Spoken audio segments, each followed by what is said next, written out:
welcome to another edition of Resource Review. We analyse the latest teaching resources, both here in the studio and in the classroom. Today we're looking at resources for secondary English.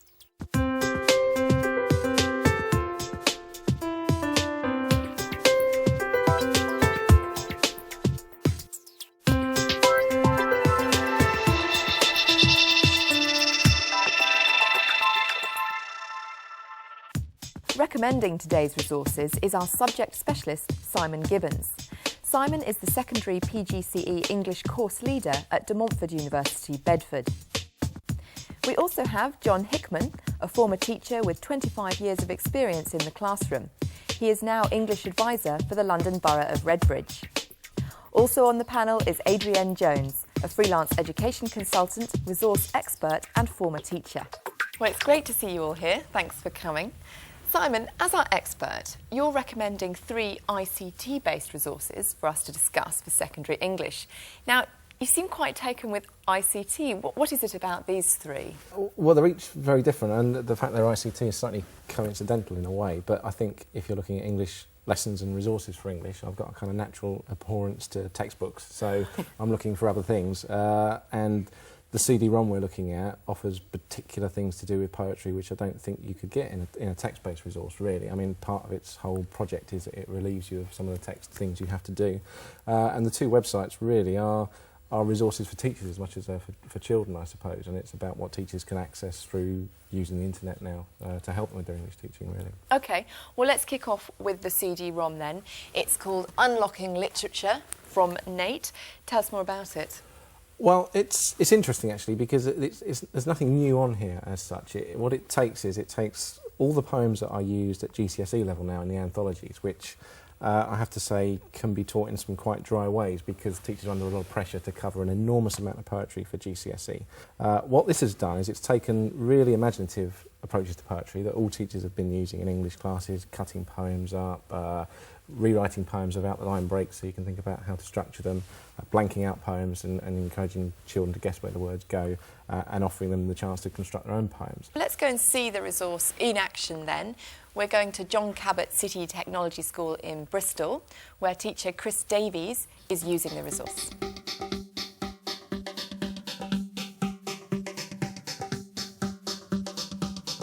Can you tell me what a poem is, in your opinion? Hannah? A poem can be a limerick. Yes, Kim. Today I was teaching Year 7 students about a poem called The Eagle by Tennyson. An activity I set the students to do was to give the students the poem completely scrambled. The students had 10 minutes to use the words by Tennyson, beautiful words, to make a poem of their own. And once they'd done that, they emailed it to me and we had the opportunity to share some of the poems that they'd written. And of course, using such beautiful words, it's very difficult to write a bad poem, which is particularly appealing to students, some of whom may be very shy creatively. I think the lesson showed that there were some really, really nice poems. The sun beat down on the eagle's beady eyes as he was watching across the mountaintop with his crooked feathers and razor-sharp claws. Very good, nice. I suppose the appeal is once you have the poems electronically, you can, for example, cut and paste them, put them onto email, send them to students, use them on PowerPoints, use them on whiteboards. A lot of young people today find poetry difficult to access and come to terms with. And if it becomes fast and potentially more exciting, then students are more inclined to be engaged with the material. One of the downsides to this resource, and in fairness to them there was a warning about it, there are some difficulties running it over a school network. I had to approach our system administrator to have it loaded on. Even then there were aspects of the CD-ROM and the resources on it that wouldn't run, and some of the JavaScript applications in particular don't seem happy to run over a school network. I think the best thing about the resource is many ideas and the fact that all the poems are listed electronically and together. I don't have to trawl the internet for them. It's not something I've had to build up. A new teacher could have this handed to them and fantastic. All the resources would be there to hand. That's awesome. Gives me goosebumps, that one. Fantastic. Very good.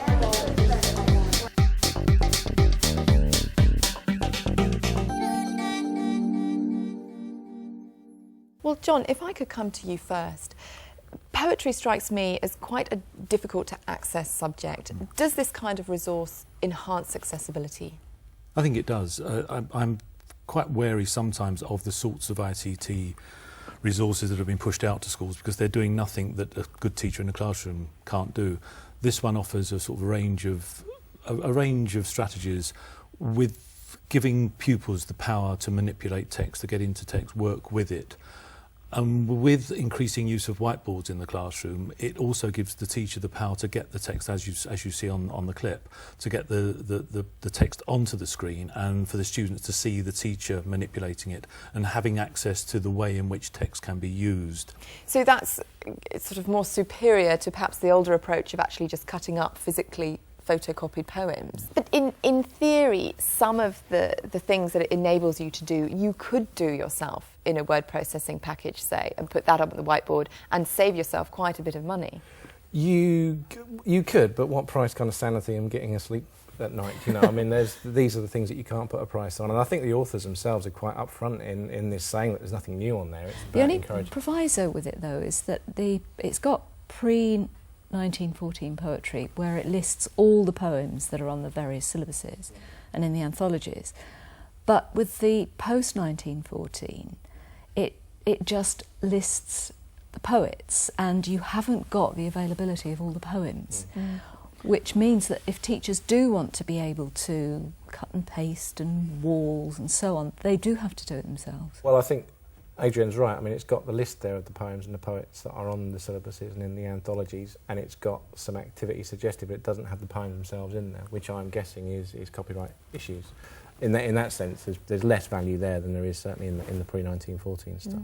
Yeah. I think one thing that we haven't mentioned as well that's very useful is the fact that you can click on an icon and get played through a teacher doing the activity. So there is support there to show teachers how to use it. So it's not just a text telling you what to do, there's an example of how it works in a classroom. So for inexperienced teachers, that's, again, a really useful resource.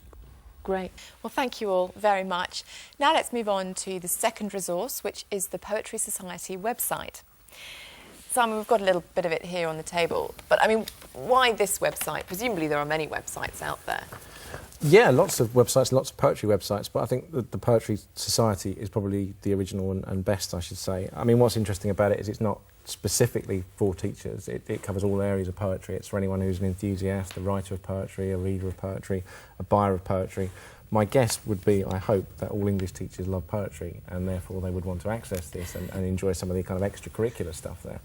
OK, well, let's head back to John Cabot City Technology College in Bristol and see what our teacher, Chris Davies, thinks of this resource. So this is the Poetry Society website, the homepage. Now, this is a web page dedicated to poetry, not just the teaching of poetry, so poetry as history, poetry as performance and events. All aspects of poetry are featured on here. We've got links to education and poetry for use in secondary school. There is a link called Poetry Class. Click on that, and in there we have some poetry lessons. Here we've got a simile and metaphor exercise. The lesson invited me to discuss with the students the idea of simile and metaphor. We discussed the idea that something could be like something could be similar to, and that was a simile, and then we asked the students to go a stage further and describe something literally as being something else.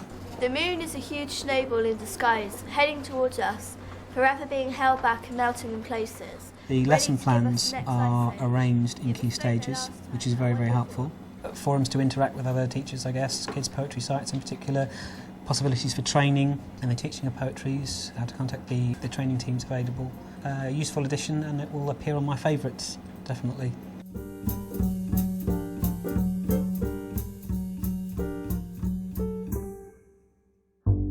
Simon, seeing the resource there demonstrated, I mean, it seems vast. There's a lot on this site. How can teachers begin to pick out what they need? I think if you're a teacher and you're going to it thinking, what am I going to do with my class, you'd probably go instantly to the poetry class aspect of it, and then you'd go to the lesson plans, and as the teacher on the video said, they're organised into key stages. So if you're looking for something to do with a poem of a particular year group, that would be where you'd instantly go. And I guess the rest of the stuff that is on offer would be for you kind of to explore at your leisure. Although you may have specific things to want to pursue. For instance, there are lots of people who want to get poets into schools and poets to work with kids, and the Poetry Society website's got links to lots of poets who work with children in schools. So if you've got a specific aim, and I do frequently have teachers say, oh God, I'd like to get a poet in, this is probably the first port of call if you wanted to do that.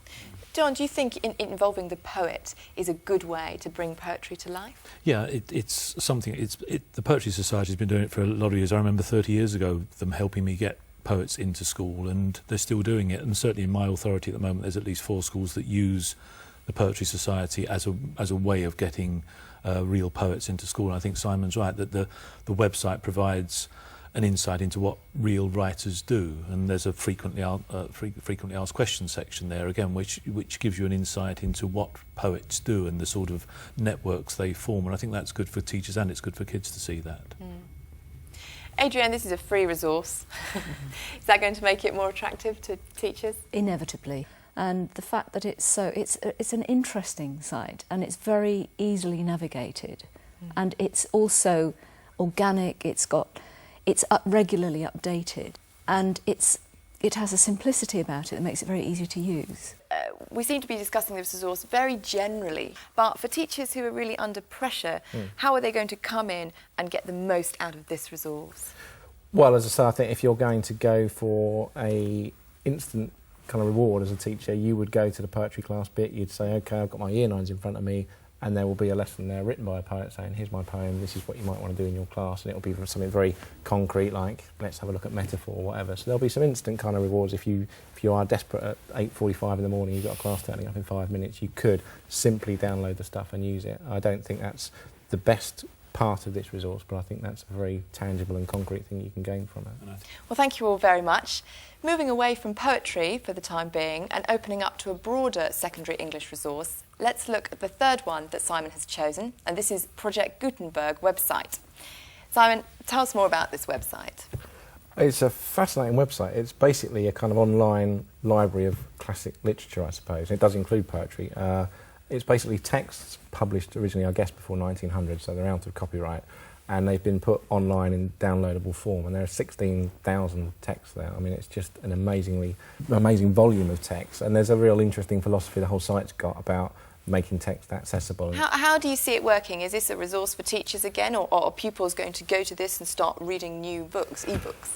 Well, I think it's interesting actually. Reading off the screen is quite a difficult thing to do. I'm rubbish at it, I have to say. I can't do it. But what I've used it for as a teacher is quite often I want to say, let's look at ghost stories, and I want to look at 8 different openings of a ghost story, classic ghost fiction.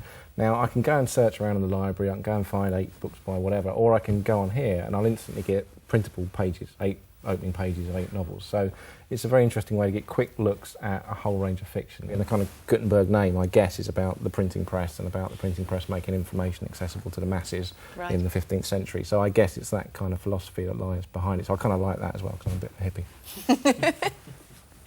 Well, I'm afraid that's all we've got time for today. But just to summarise, we've been looking at 3 resources for secondary English. The first was the CD-ROM Unlocking Literature from Nate. Secondly, the Poetry Society website. And lastly, the Project Gutenberg website. Don't forget that for more information on all of these resources and to post your own comments, you can go to our website. That's teachers.tv/resource review, or you can email us resourcereview@teachers.tv. So many thanks to our panellists, to Simon, to John and to Adrienne. Thank you for joining us, and we'll see you next time on Resource Review. Bye-bye.